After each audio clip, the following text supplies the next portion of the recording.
تفوق السنين مكا كوري كراتين باغا نغانو مسترسلين جدا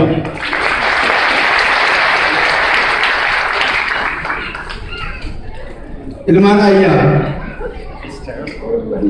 bareedumni keessan arjoomni keessan isin yaamnan awwaatuun keessan dimmannaan keessan akkaan shaffisaadha. Ummata akkanaa kana ummata hayyoota kana ummata yaamoonni dirmatu kana diinni dhoysee nu qaqqaluu fedhe.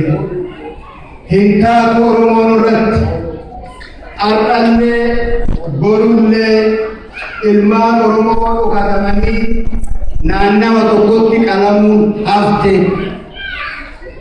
Akkana isiniin jechuu wani na dandeessise seenaan habashoonni nurratti dalaguu turan haarayaa miti. Wanni dur isaanitti dhimma bahuu turan miidiyaa dhabuu keenyaan nu qalanii